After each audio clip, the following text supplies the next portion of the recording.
Hello. What's going on, man? Hey, good to see you again.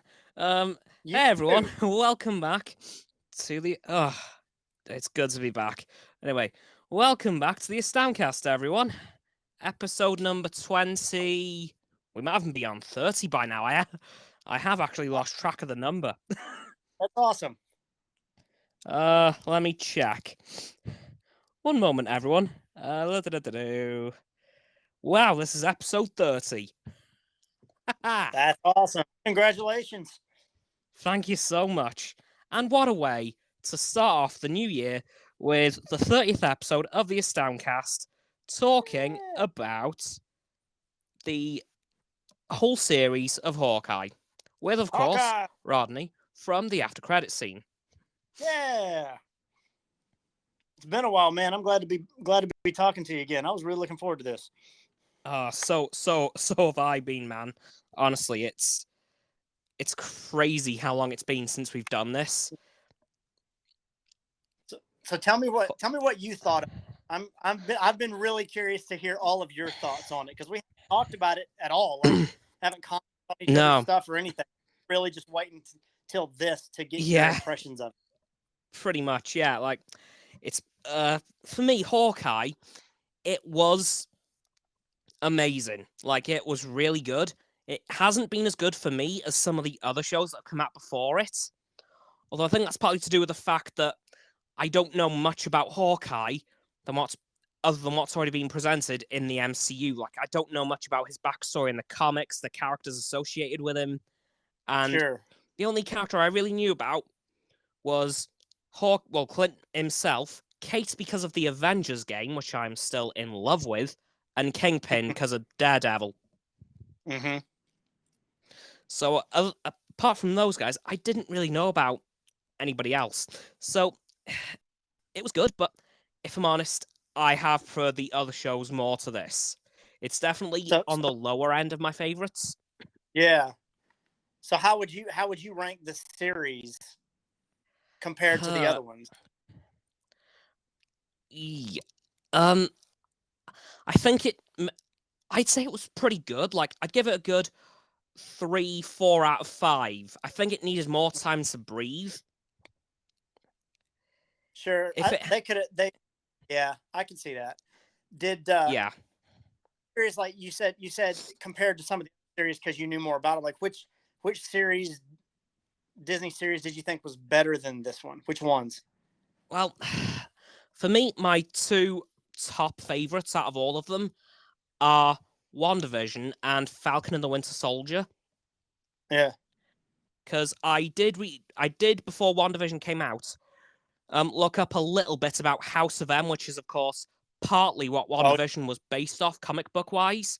It's like I kind of had an understanding slightly. And Falcon and the Winter Soldier, I knew about Sam as Captain America, so I kind of had myself geared up for that too. But Hawkeye, like, I do like the character, but he's one of the ones that I'm least interested in out of all the others. So, like, I was hyped for this because I was hoping to get a bit more from him, but I have come out of the show still wanting a bit more, which I'm thankful there's going to be a season 2 for this. Yeah, I guess it depends on when I ranked them. Like I tried not to, as much as I've got, even beyond my love for Marvel stuff. Like I really love movies, and I really get into like the way the stories are written and the way the stories are told. The even down to like the coloring and stuff, because like this was a Christmas show. Lots of reds and greens, right down to in the finale, the reds and greens were the tracksuit mafia guys, but the purples that are everywhere, like all those kind of, like they intentionally light things a certain way to give you a certain emotion. So like all of stuff, cinematography and things like that, like I really get into those things and pay attention to them. But I mean, comparing the series really hard. I'm like WandaVision, as far as being visually stunning, is probably way better than all of them. But what it has being visually stunning, it loses in some of its storytelling because it was so mysterious that it only worked once that way, if it makes sense. Like, yeah. You watch a couple of episodes and like, oh, what's going to happen next? And so it kept you coming back. So that experience really only worked one time. And after you know everything, when you go back and watch it, it's like, oh, well, there's all this cool stuff, but you know there's no payoff. It's like, well, they hinted at this, they hinted at that. Well, they really didn't. Yeah. If you know the end. So if you binge it, like, I have a lot of people that really love WandaVision more because they binged it, and so they could watch, all 7 or 8 episodes, all 8 episodes, 7 or 8 episodes. Yeah. All at I think once. it was 9. So so they didn't have Yeah. the letdown of like, these first 2 episodes are weird. What's going on? Yeah. They could jump right 3, 4, 5. And so they had a different experience with it than I.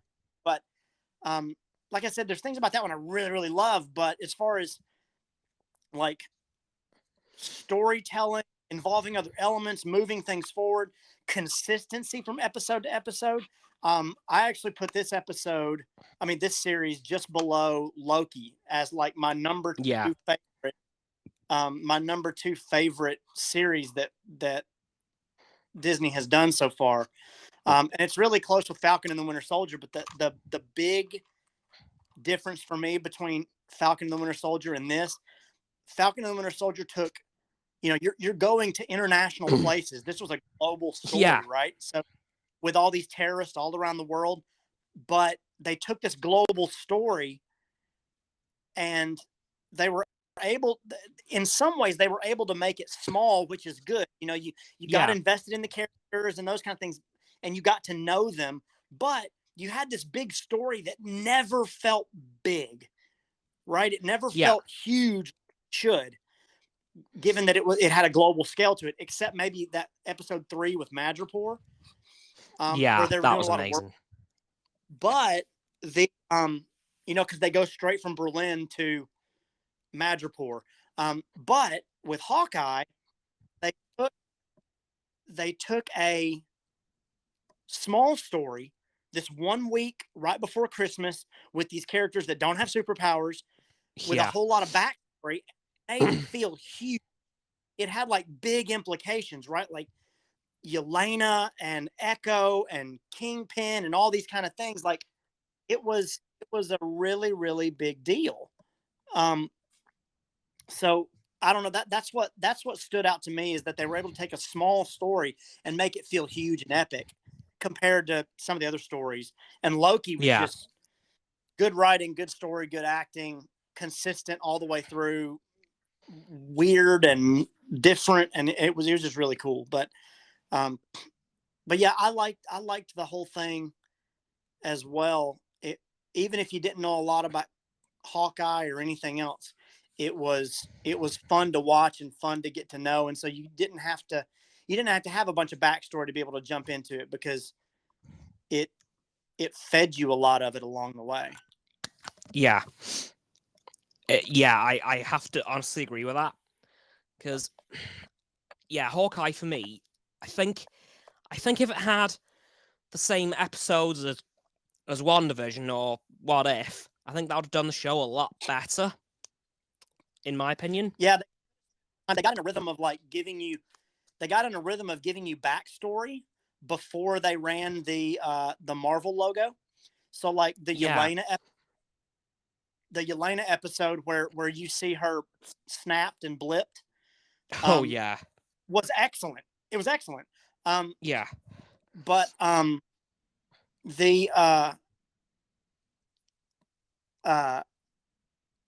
they did that, and they did it for the episode that was mostly about Echo. Episode 2 or 3 that's actually called Echoes. They did it for that one as well. And so I thought they were getting in a habit of doing that. And if they had stretched it out by another 2 or 3 episodes, they could have given you some more backstory. Like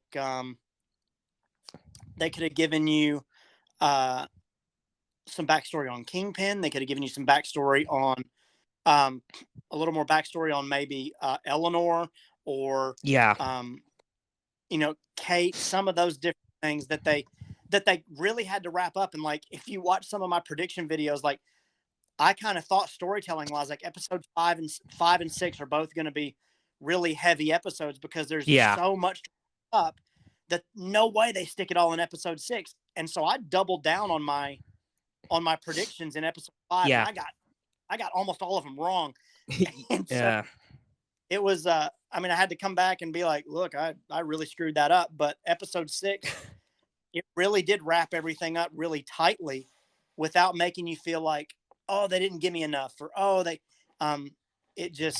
but it was good. But I agree that there wasn't but one episode, that being episode 5, that I felt like was slow at all. That was like, oh, you didn't need that episode. But it's because they were putting all their eggs into episode 6. So. Oh yeah. But having said that, episode 4 was my absolute favorite episode. I'd have to say 6 for me. Yeah, you just like the way it wrapped up? Yeah. Also, I've just got a very quick voice message to play. Okay. Yep, what's going on? Astounding Cameron, the after credits guy. What's good? I hear y'all talking about Marvel, Hawkeye, Loki. Oh man, I still gotta finish the last episode of Hawkeye, so gotta watch that. Oh god, I think I'm caught up on everything else except for What If. I didn't finish What If either. I'm like a couple episodes behind. Okay. But I seen the Spider-Man. That was pretty cool. The Eternals was alright. Yep. Yeah. Shout out to y'all. It's your favorite music junkie, Dave, sliding through, sending love, peace, positivity, and blessings your way. I'm a bit of a comic book junkie as well. I actually have a song titled Superman. So if you guys would like to hear it, that'd be cool. I could send in a clip. Nice. Thank you, Dave. Yeah. Just saying, we may go into spoil territory for the end of What If and Hawkeye, so tread carefully. We can't talk much about episode 6 while Dave's with us, because nope. If you watched episode 5, he knows Kingpin's coming. So there's definitely good Kingpin stuff in episode 6. Yeah, thank God for that. Also, I should mention I haven't watched Eternals or Spider-Man yet. There's a very good reason though. The COVID situation in Wales has turned very bad very quick. Oh, the Omicron stuff? Is that getting rough? Yeah.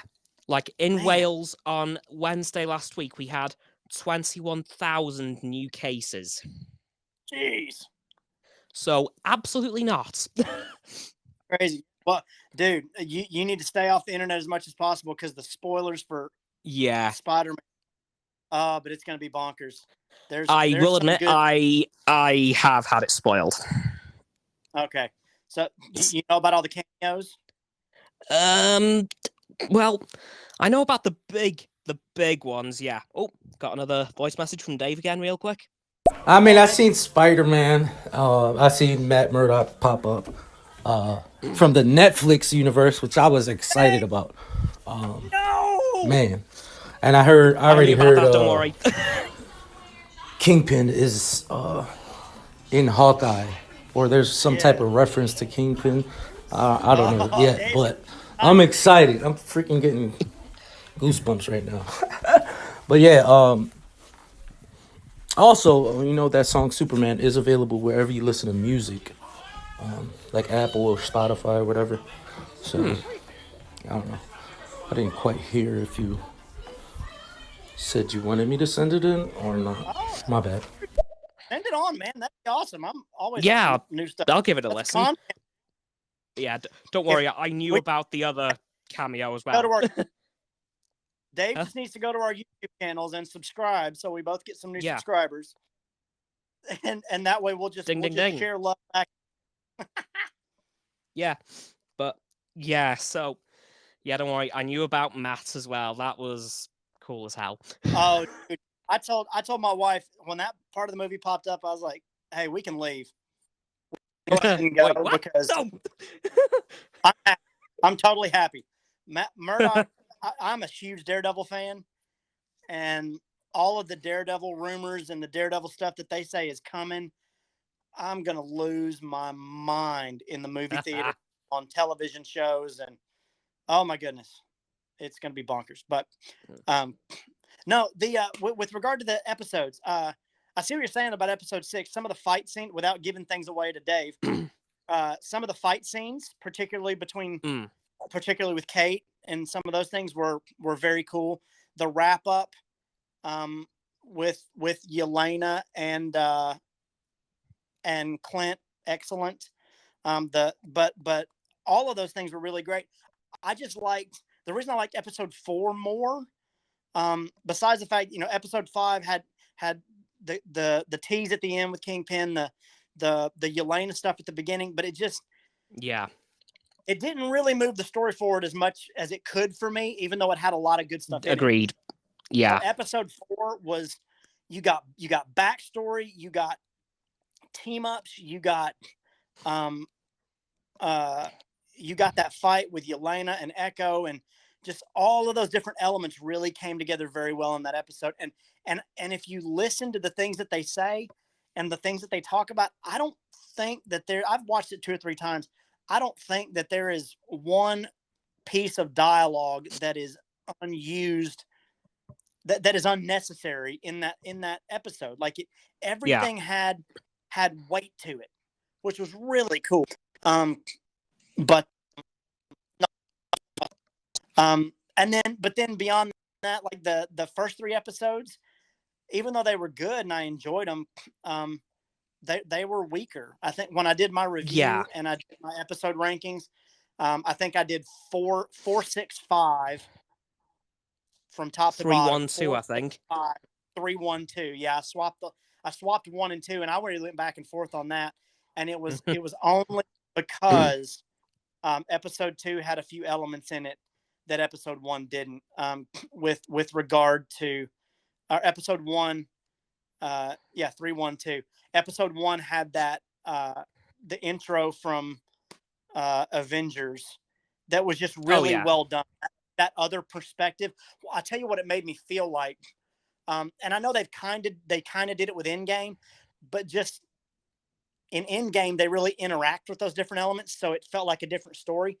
But like if you saw Batman versus Superman, even though I totally hate that movie, the perspective of the Superman Man of Steel fight, but from Bruce Wayne's perspective at the beginning of that movie, was a really cool element, a really cool piece to throw in.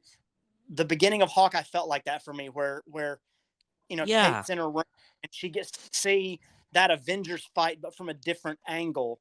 I just love those different overlapping elements where you got to see those pieces. It was really, really cool. Oh, got another voice message in from Dave. Yeah, I think this is his song. So this is Junkie Dave's Superman song.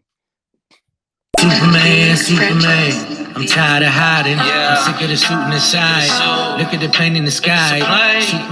Superman, we are not one in the same shit. I done came here in a spaceship. Why should I have my greatness? Superman, Lois Lane needs saving. Why can life be amazing? I've been trying to make it. Kryptonite is my babies. Spent nights on the pavement. I get high to escape it. Late nights I be waking. Something's going through my brain shit. Got me feeling like I'm breaking down. And I just wanna get away. Superman, how does it feel? Being a man of steel comes with a price to pay. This real. Superman, I promise it ain't what you think. There's only so much you can take. I'm tired of holding the weight. Wanna get rid of the cake. Wanna eat at my cake. The superhero that they hate. Hoping I don't make it. I'm tired of complacent. I got dreams that I'm chasing. Watch me catch up like I'm Jason. Oh, I like that. That good. Was really good. Wow. That's good stuff. I like that hook too. That's nice. That's amazing, man. I have some guys that do some recording on the side, and their stuff sounds a little like that stuff too. But it's got you can tell that Dave's recording his own stuff. He's his own hype man in the background. Yeah. Oh, awesome. But Thanks, Dave. Sending that our way, Dave. That was awesome. Yeah. Oh, I just want to say, least favorite episode of Hawkeye. Oh wait, I didn't mean to add him. I hit a button. I was trying to follow him. There we go. I got him. Yeah. Just gonna say, least favorite episode of Hawkeye for me. Okay. I don't remember which episode it was, but it's the car chase episode. Episode 2. Yeah. Yep. There's a very good reason for this. Okay. Because the car chase was pretty much the whole episode. Yeah. It was amazing, but it was just... It went on for too long for the episode length. It took up too much of the episode. It was amazing to watch. Like, it was so cool. But it just went on for too long for what it needed to be. Yeah, I liked it was, I mean, everybody went nuts over it because it was your first introduction into the trick arrows. Yeah. But and it had a good wrap up, with them on the George Washington Bridge and that kind of thing. It was really cool. I actually thought that maybe Yelena would pop up in that episode and cause a little trouble, and that would end up breaking them out of that situation. But I mean, it was still cool the way it happened. But it took up a ton of the episode. That was one of the first episodes though that I realized that the director and everybody in the way they did the cinematography in this show, they did a lot of time highlighting and showcasing the city of New York. Which gave me a whole bunch of Daredevil vibes, because if you watch the Daredevil Netflix show, they do a ton of we're in Hell's Kitchen, well, we're in Queens, well, we're here, we're there, check out this church, check out this city hall. Like they show you a lot of cityscapes and far away shots and all those different things. And this was definitely like that. Even when Yelena is talking about stuff she wants to see in New York, in episode 5, I think 4 or 5, episode 5, they talk about different locations in New York that are not very well known either. She says, "Oh, you should go to Highline Park, and you should go here and there." All those different things. So, episode 2 did a good job of showing you those things, but it was a really good kind of one shot scene where they made it look like it was all shot with one camera angle, in the car and everything. That was some really good elements, but but it took up the majority of the episode. It was like, wait, that was it? Okay. Yeah. And I got another voice message here. Okay. Man, I definitely appreciate that. Shout out to you guys. I followed you guys on Instagram and YouTube. I subscribed and left a comment. Nice. Yeah, if you like that song's available wherever you listen to music. So, like I was saying, Apple, Spotify, Tidal, Pandora, iHeartRadio, even Napster. I didn't know Napster was still out, but my songs are on there. So, pretty much anywhere, like your Instagram stories, even TikTok, everywhere, almost everywhere. But yeah, I really appreciate it, man. Shout out to y'all. Awesome.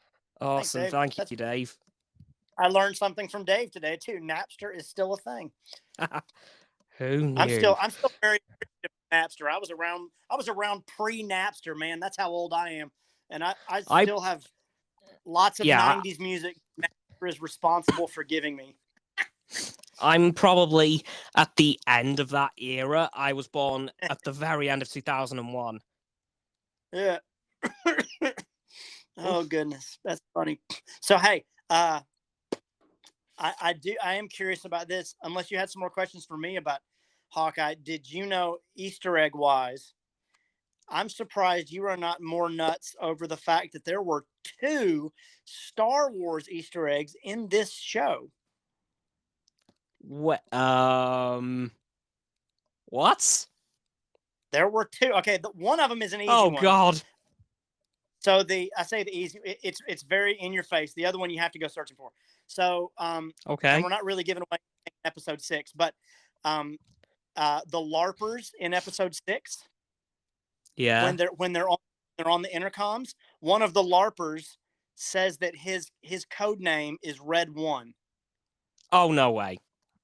Yes. So, and I would love to dig into it a little deeper because, in Star Wars, Red One is Red Leader, and they've had a couple of different Red, because, like in A New Hope, the guy that was Red Leader ends up dying right after he tries to shoot Death Star. And being Antilles later. That's the one most people know is Wedge Antilles. But there's different Red Leaders, and I think it would be interesting if, like, oh, this character has some connection to that. But the other one, when I can't remember if it's the first time that Clint meets the LARPers in episode 2 or 3, or if it's in episode 5 when Clint tells Kate to go get the arrows from. Anyway, one time when they meet the LARPers, they're listening to Christmas music in the background. Yeah. And it's a song called Bells, Bells, Bells. And it's off of a Star Wars Christmas soundtrack featuring like 3PO and R2-D2, and like it's legit off of a Star Wars soundtrack. And I thought for sure for all the Star Wars mania that you had coming into What If, I thought for sure you'd have that in your radar. You'd just be ready, queued up for it. The worst part is, I actually missed those. I'm pretty sure it's episode 4. Now that I'm looking back at my own notes, episode 4. Yeah, like, I'll admit, that second one with the soundtrack, that is something I wouldn't have picked up on unless it was from a main film. As for the Red One thing, I just must not have heard it.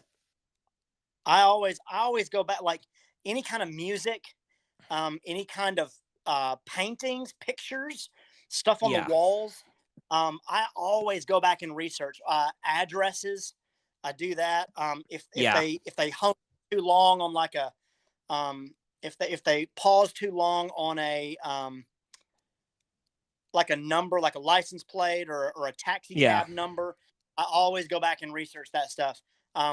Something for you to look out for. You've seen it in the trailer, so I'm not giving anything away, but there is in Spider-Man No Way Home, when you go see it, there's a fight scene on a bridge, and there's a whole bunch of cars on the bridge, and one of them is a taxi. Yeah. Oh! Taxi is number 1228, and that is Steve's birthday. Yeah, I have seen that one, so that I'll admit I was very happy with that. Very happy to see it. Yep, that was cool. I was trying to think of another one in Hawkeye that I really liked. That I was like, oh, that's an excellent Easter egg. I'm looking through my Easter eggs right now there's a Dungeons and Dragons Easter egg. There's a big poster on the wall. I did notice that. There is I love the conversation between Maya and her dad when she's little, and she's asking about dragons, and he's like, if they exist in another dimension. And he's right, because if you've seen Shang-Chi, you know they do exist in another dimension. Yeah. My favorite one. It's so obscure and it's random. So the music in Hawkeye, there's several different songs, and they do Christmas music a lot.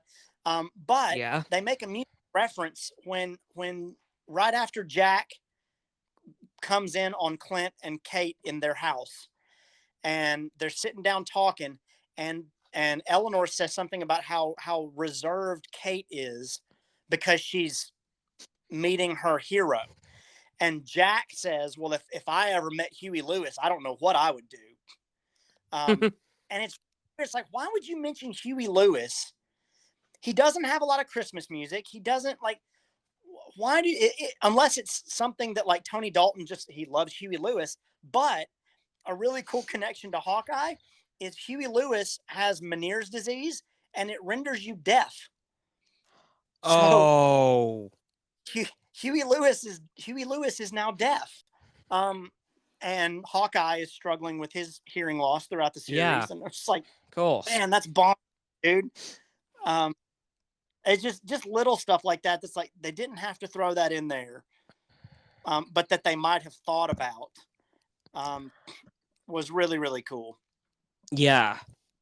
I mean, as I said during our What If talk, Marvel doesn't do stuff by accident. Yeah. And you know what I'm referring to when I'm talking about What If there. Oh, yeah. I still can't get over that. You watched the trailer for Multiverse of Madness yet? Oh, yes. So that version of What If, that episode 4 of What If is a big deal. Mm-hmm. If Dave's still watching, so I won't give that away. But even in the poster, look at the poster that they put out for Multiverse of Madness, and zoom in on the version of Doctor Strange in the middle and look at his hand. That has episode 4 of What If written all over it. Yeah. Dude, it's cool. It's very cool. Yeah. I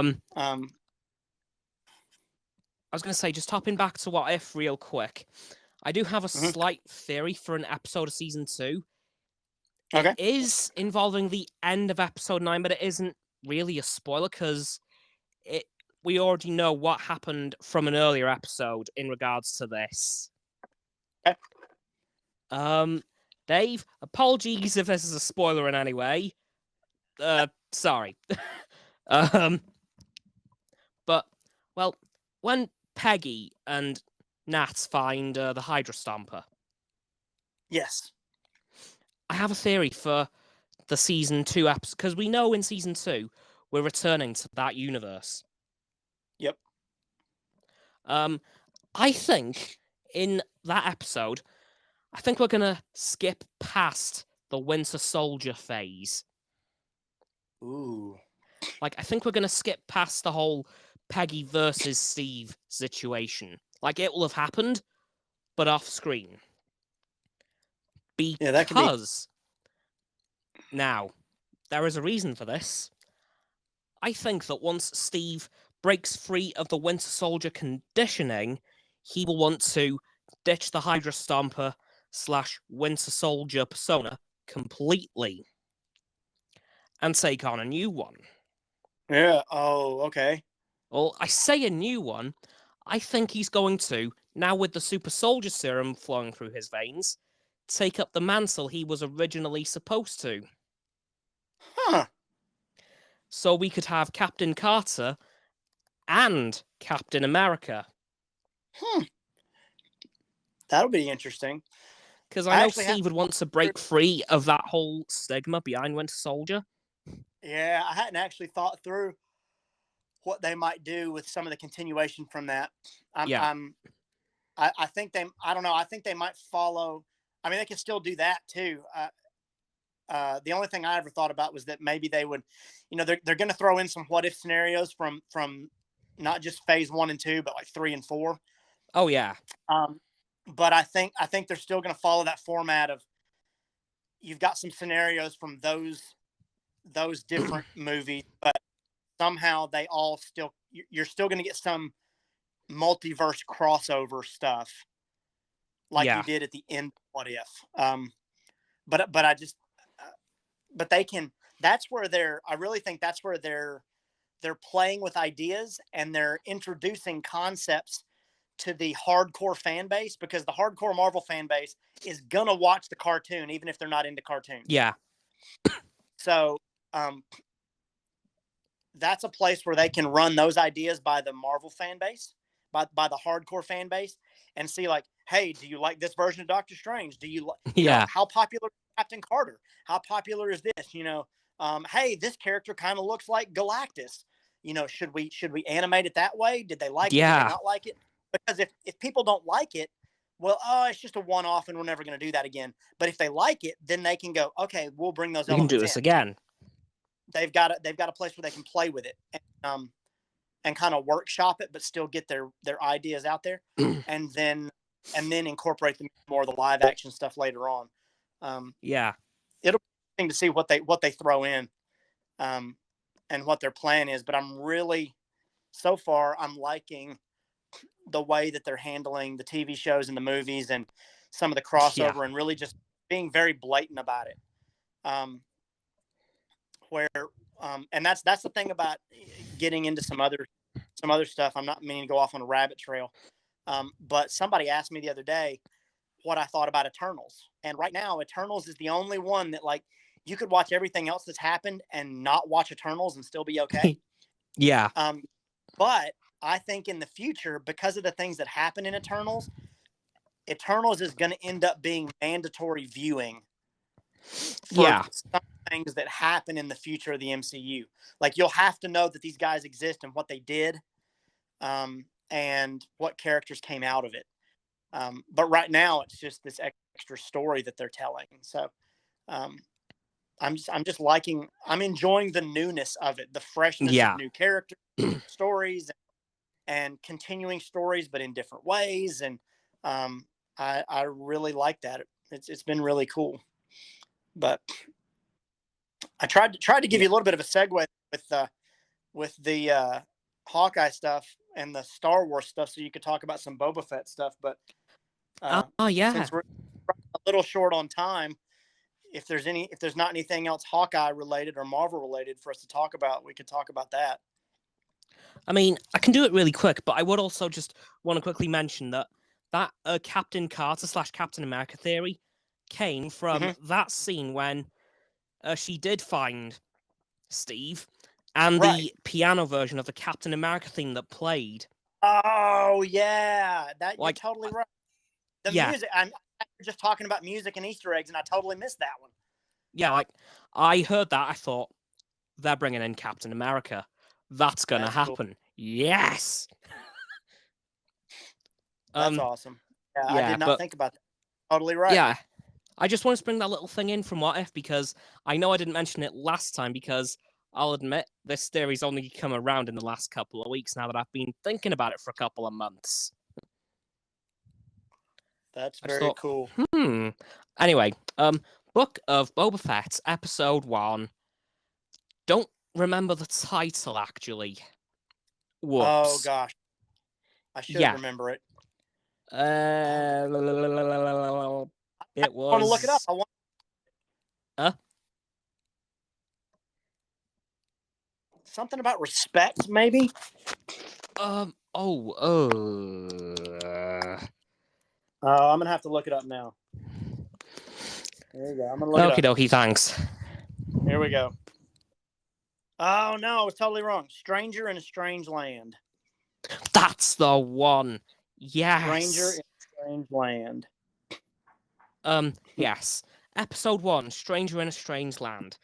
Wow. What an episode to start off with. Like, the first few minutes. Yeah. Have you watched it? Oh, yeah. I didn't think... brilliant. I like Boba Fett, but I've kind of thought, like, the more they threw him in there, and, like, oh gosh, I'm aging myself all over the place in this episode. I was in high school, almost out of high school, when episode 2 came out. Oh, wow. And throwing in Jango Fett and Boba Fett storylines and stuff. And I was like, are we really going to go down this road? Like, okay, sure. But it was just like, they were, up until that point, they were popular characters, but they were extra characters. And then like throwing back in where there's like this cult following of like, we want to know Boba Fett's story.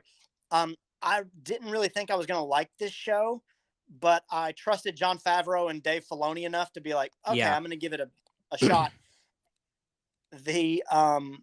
That first episode was fantastic. It had more of that space cowboy Western feel, and the way that they did the way that they gave you stuff.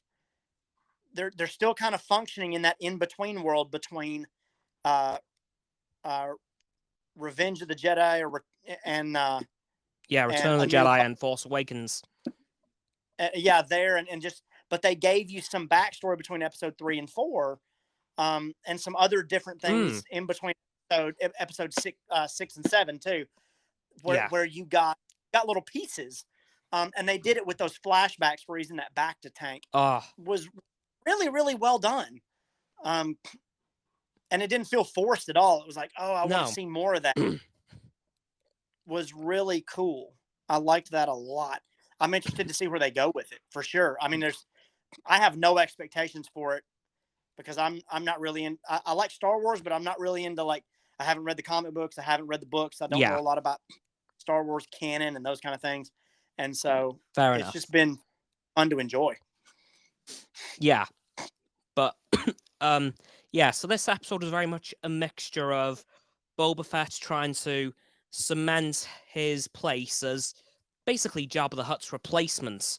Well, technically Bib Fortuna, but Bib Fortuna, by the sounds of it, didn't do that much, so he's basically just replacing Jabba. And a mixture of showing how he got out of the Sarlacc during Return of the Jedi, like, not even after, like, during the film. Yeah. So those scenes we're seeing with the flashbacks in that episode is going on while the rebels are invading Endor, the Death Star's being blown to Kingdom Come. Yeah, and I really liked that because I was expecting to see the whole how did he get out shtick at some point, but I wasn't expecting it in the first episode. And you see how he loses his armor, and you already know from Mandalorian where his armor pops back up. So the little things that they didn't have to tell you that stuff. They didn't have to give you those extra scenes. And it's like, hey, we're gonna tell these stories right. I really was impressed with those things. It was really cool. Yeah, those little things, story, man, they really do. Yeah, because I know that's what the Star Wars fan has been wanting, seeing how Boba Fett got out of the Sarlacc, how he survived. Because we saw that stuff in the old canon, but we haven't seen it in the new. So have you? This would be a fun way to wrap up, I suppose. But do you ever watch Parks and Rec? Did you ever watch? I haven't. No. You need to look up. Patton Oswalt, Parks and Rec. And there's an episode in Parks and Rec where Patton Oswalt's character is attempting to filibuster a vote that's happening. That one of the main characters wants to have, and in his filibuster, he lays out the way that the Marvel universe and the Star Wars universe can cross over, which you'll love. But there's a scene where he says, and we cut to the sand, and the gauntlet hand of Jabba the Hutt pops up through the sand and grabs hold and pulls himself out of the mouth of the Sarlacc pit. Like he basically quotes the beginning of the Book of Boba Fett, but he did it like 6 years ago. My goodness, that is wow. It's so funny. And people have made side-by-side comparisons to it. And then at the end of it, he says, and this is how the Marvel universe and the Star Wars universe can exist in the same, like, you'll go nuts over it. It's so funny. It's great. But I took a picture of it and tweeted it out too, because I was like, Patton called it. Parks and Rec called it years ago. Yeah. It's awesome. Yeah. But like, in regards to how I was expecting that to go, I was expecting something like episode 4 or 5. Fennec Shan to just ask him, so Boba, how did you get out? And then he just explain it. Like, I didn't think we'd actually see it, nor would we see it this quickly. Yeah, it was a really cool, really awesome way to start off the show. Yeah, because, again, that's something the Star Wars fandom has been wanting since the Disney takeover, when they scrapped the old canon completely. Although we're kind of undoing that now, also completely. Like, there's not much left for them to bring back. Well, Disney, like, for all the people that say, oh, Disney's they're a huge company and they're putting people out of business and they do this and they do that. Like, even the movies of theirs that have bombed in the box office, that just didn't make a bunch of money, Disney does not tell bad stories. Oh no. Like, even if there's movies you don't like they make it's one or the other. It's like okay, here's a good one. I talked to a guy about this quite a bit, mainly because he gets really up in arms about it, and I think it's funny to watch him squirm. But he hates The Last Jedi. Hates it completely. Oh, a lot of people do. Thinks it's awful. And I said, look, I know there's parts of that story you don't like, but it is visually stunning, and it is a good story. Now, whether or not you like it as a Star Wars story fitting episode 6 to episode 8 and wrapping things up, I mean, whether you like that or not, it's still a good story, and it's still a good movie from a cinematography standpoint, from the dialogue, from the it's still a good story. Movies like John Carter, if you ever saw John Carter of Mars, that's not a bad movie. It's just it came out at a bad time. It was competing against a whole bunch of stuff. It's a little long, but it's fun to watch. It's visually stunning. Got a good ending. There's a bunch of stuff like that. Disney just doesn't tell bad stories. And so I'm never really worried about what they're going to do with the Marvel stuff or what they're going to do with the Star Wars stuff. Even if there's things that you wouldn't care for, it's still going to be all good. It's just might not be your personal cup of tea. Yeah. Oh yeah. There's going to be plenty for everybody. It's going to be great. Yeah. I'm excited they go. Oh yeah. I think we seem to be flip-flopping a bit, because 2020 was a Star Wars year with Mando and the Clone Wars. Last year was definitely a Marvel year, and this year seems to be tipping back towards Star Wars a bit, because I know we've got a few Marvel shows coming out, but we've got a fair few Star Wars coming out too. Yep. So we've got Book of Boba Fett now, Mando at some point before the end of the year, Ahsoka, and Obi-Wan Kenobi. Those are all going to be really good. And I'm curious to see where they fit the new Marvel series in, because I know they really – I think they got to come out with something in February to get you – because otherwise you're going January, February, March, April, and the first thing you get is Doctor Strange. Yeah. Maybe that because there are things that happen in that movie that need to be explained before you can watch these TV series. But I don't know. Maybe there's some things that pop up that they just have to wait that long, and they're kind of getting back in order. But I thought She-Hulk or Miss Marvel would come out before Multiverse of Madness. I thought they were going to do those. That was probably the original plan, and it could still be. It'll be interesting to see what they decide to do, but I'm psyched for all the Marvel stuff, the Star Wars stuff, everything. Oh, and I do just want to touch on one final thing before we kind of sort of wrap this up. Okay. Do you watch a channel called Film Theory? They're a co-channel to the channel Game Theory. Yeah, occasionally. Well, he did a theory on Doctor Strange Multiverse of Madness about a month ago now. I might have seen that one.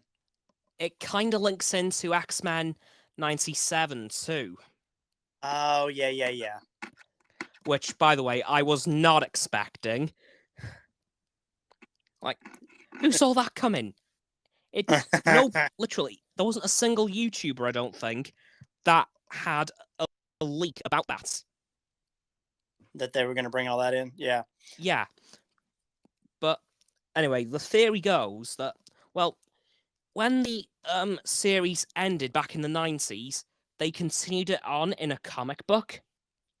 Yeah. And in that comic book, actually, it kind of links into Shang-Chi, because the Dweller of Darkness, the big dragon from Shang-Chi, is actually an X-Men villain.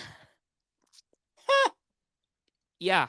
And in this X-Men comic, continuing on the cartoon series, the Dweller of Darkness actually ends the universe and ends up getting it rebooted.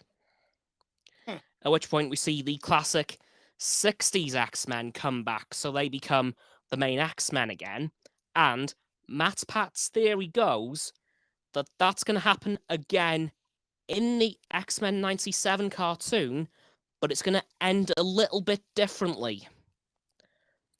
The Dweller of Darkness is going to destroy the X-Men 97 universe, and then when the universe gets rebooted, it will be the MCU. That would be interesting. So, like, the X-Men cartoon acts as a prequel for the whole MCU universe. Where they end up funneling people to a show that they didn't know they needed to watch.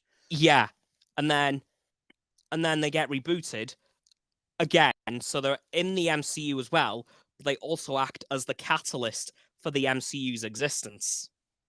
That would be very interesting. Yeah, like, I would recommend going to watch that video if you haven't already. I think he posted it at the beginning of December. Yeah, I'll go back and find that. I hadn't heard that at all. Yeah, like, it was really cool the way, because he built it up, because I was thinking, okay, dots are starting to click together. Oh man, they could realistically do that, because it will be a full-on Disney Marvel production. So really, they could. Yeah, I suppose so. I mean, they've got so many things cooking. Yeah, and that, I mean, I put a thing on TikTok. There's a I found, I'm not going to give completely because I still feel a little beholden to my friend who told me, but there's some connections where I had a friend. It's like a friend of a friend knew somebody who told them that they were going to be in a new Marvel movie and that they were going to be the teenage version of Nova. Oh, wow.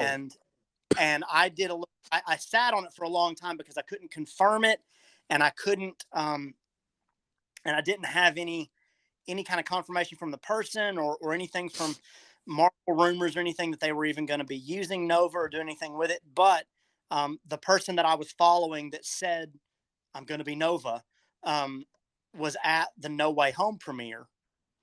And so I went ahead and posted, okay, I've been hearing about this for a while, and this guy could pop up in an after credit scene, or he could pop up somewhere, and he didn't. But again, like with all these rumors, if you go and look at this guy's Instagram page, it's him at Marvel Studios, and his thing says superhero in training.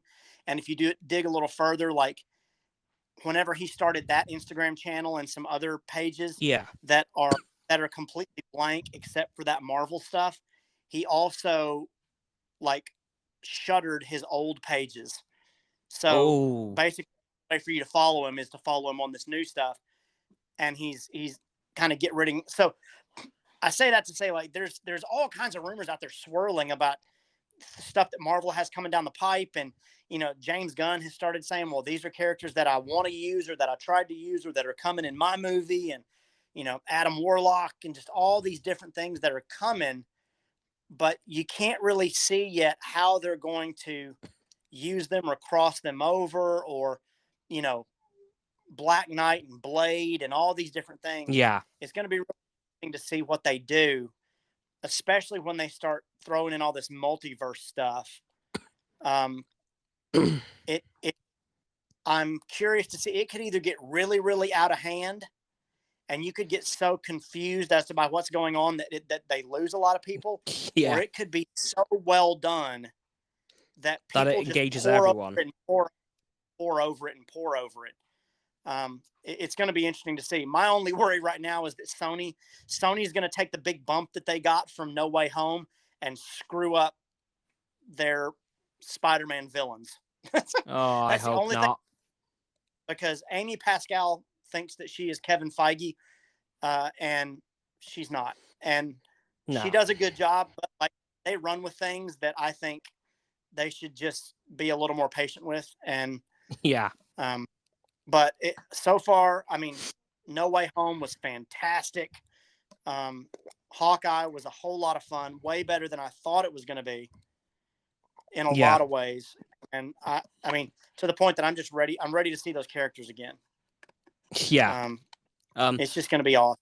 Yeah. Oh, definitely. And I do still want to touch on one tiny little last thing before we go. Because with you mentioning that guy a moment ago, potentially playing Nova, which, awesome. And linking back to the X-Men, I think around last April or around then, Hugh Jackman posted on his Instagram story. You saw this? Well, because they started doing reshoots after he posted some of that stuff. They said, "Oh, we're going to do some reshoots," and so I definitely think he's going to be in it, if for no other reason than a cameo. Yeah, but for anyone who doesn't know what we're talking, oh, sorry, I was just going to say really quick. I think they can do the reshoot because they could because of scheduling issues, they couldn't tell the story they wanted to tell, and now they can. And so they went back and redid stuff. Yeah. But for anyone who doesn't know what we're talking about here, last April-ish, Hugh Jackman posted 2 things on his Instagram story. One was the Wolverine helmet and claws that we saw in a deleted scene from one of the Wolverine solo films. Don't remember which. And another picture straight after of him standing with Kevin Feige, which... Apocalypse. It was from Apocalypse. Ah, right. But so we saw that specific helmet from that deleted scene from that film and him standing with Kevin Feige. And these pictures were posted on his story one after the other immediately. So, I wonder. The funny thing is if it was just Hugh Jackman hanging out with Ryan Reynolds, and Ryan Reynolds went, "Hey, you want to see the entire internet go insane?" And then Ryan posted those 2 pictures on Hugh's Instagram. That would be hilarious. Yeah. Yeah. And speaking of Ryan Reynolds, I just want to drop this because I will never stop bragging about this. Just in case you didn't know, you know that UK football club that Ryan Reynolds bought? I know, man. I'm so excited about that. I heard about that. I was like, dude, that's right in my boy's backyard. That is my hometown. Awesome. I literally pass that stadium on my way to college every Tuesday. That's awesome. Like, it's so cool. Like, and he did come to Wrexham a few months ago, beginning of November, and I did see him. Very cool. But unfortunately, he didn't see me, as I, at the time, was in my wheelchair, so I was a bit too low down. Yeah. But hopefully, I will catch his attention eventually. Sweet. Just gotta figure out how. Well, you got a YouTube channel here, man. Yeah. One of these days, we will talk on an Astoundcast with our special guest Ryan Reynolds about the time that he came and he didn't see you. Oh man, like if I ever meet him, I am definitely I'm definitely going to try to record something with him. Like, I just can't miss on that opportunity. For real. Yeah, like Deadpool in a video with me. Yup. That's all. And but honestly, this year for Marvel, it's gonna be nuts. Let's be real. Oh, yeah. It's gonna be crazy. But I appreciate you having me on, man. It's been a lot of fun. It's been good to have you again. And of course, despite the changes I'm making, I was really looking forward to it. So was I. But as I mentioned in today's video earlier on, despite the changes to me putting the videos back for predictions and overviews, I am still going to be doing these for the End of Marvel shows with Rodney. So, like, this ain't going away. This is still happening. The main predictions and overviews are going to be back in videos because they seem to do a lot better than on here. Like, yep, I'm in.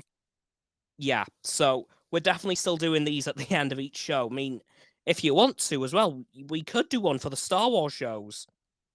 I'm cool with that. I'll come back. I mean, I don't do any videos for those, but I'll come on and talk with you about it, especially as somebody who isn't up on some of the those kind of things. Yeah, I mean, you could start doing videos if you wanted to. Like, there's a guy I work with Star Wars stuff, and I want to start doing some videos with him where he can just nerd out on this stuff, because he's like super into it. Oh, so am I. Yeah. But thanks again for the interview, dude. I really appreciate it. Hey, no problem, man. It's great to have you back, and definitely hoping to have you back very soon. Absolutely. And shout out to Roxanne too, by the way. She couldn't be here today, and hopefully she's gotten Disney Plus by now, and if she hasn't, then we'll find a way to get her hooked up. We need to figure this out. Oof.